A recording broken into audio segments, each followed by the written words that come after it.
एक समय था जब धनवान व्यक्ति की गिनती में उनका गिनती आता था जिनके घर में हाथियां हुआ करते थे। हाथी, घोड़े, ऊंट अगर जिस घर में है तो वो लोग सबसे ज़्यादा धनवान होते हैं। वर्तमान समय में ऐसी परिभाषा बदल गई है।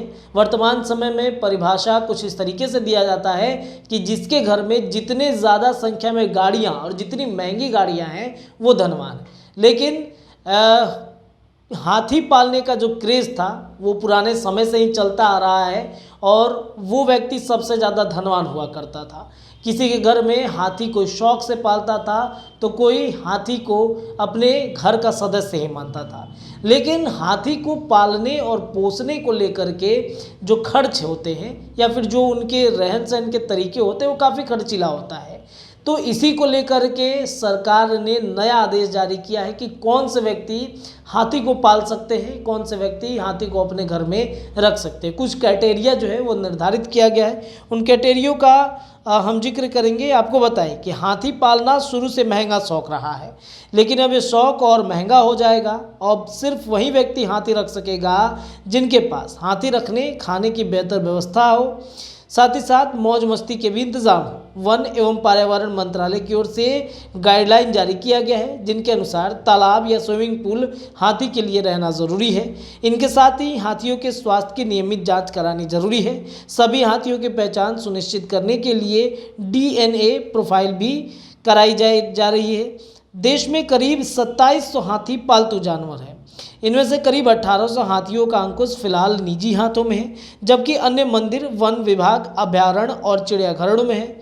जंगल में रहने वाली हाथियों की सुरक्षा के साथ ही इन सभी हाथियों की सुरक्षा को लेकर भी अक्सर सवाल उठते रहते हैं। संसद में भी इस मुद्दे पर विपक्ष सत्ता पक्ष आवाज़ उठाता रहा है। ऐसे में मंत्रालय ने इन्हें रखरखाव के लिए यह नया गाइडलाइन जारी किया है। इस संबंध में संसद में पेश की गई रिपोर्ट के मुताबिक देश में कुल 2675 हाथी बंधक या पालतू श्रेणी में है। इनमें करीब 1821 हाथी का नियंत्रण निजी हाथों में है, जबकि 6559 हाथी वन विभाग और 86 हाथी चिड़ियाघर के पास है। हाथियों को रखने का शौक सबसे ज़्यादा असम में है। यहाँ करीब 905 हाथी पाले गए हैं। मंत्रालय की रिपोर्ट के मुताबिक जंगल और पाले गए हाथियों को लेकर एक विस्तृत डेटाबेस तैयार करने की योजना बनाई गई है। इसकी शुरुआत पालतू हाथियों के DNA प्रोफाइल से शुरू की गई है। मंत्रालय से जुड़े अधिकारियों की माने तो इसमें हाथियों की संख्या पर नज़र रखी जा सकती है। चोरी और आदि की घटनाओं को रोकने में भी मदद मिलेगी। इनके साथ ही जंगल में मौजूद हाथियों की टैगिंग भी कराई जा रही है।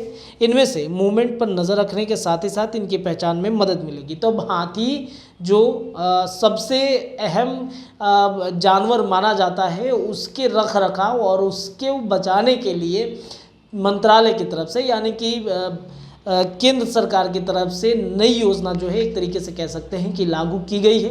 अब वही व्यक्ति हाथी पाल सकता है, पोस सकता है जिनके पास जो केंद्र के द्वारा डाटा साथ ही जो गाइडलाइंस दिए गए हैं वो पूरा होते हैं, तो वरना उनके ऊपर में कार्रवाई की जा सकती है। फिलहाल के लिए इतना ही। आप देखते रहिए द बिहार टॉक। बहुत बहुत शुक्रिया।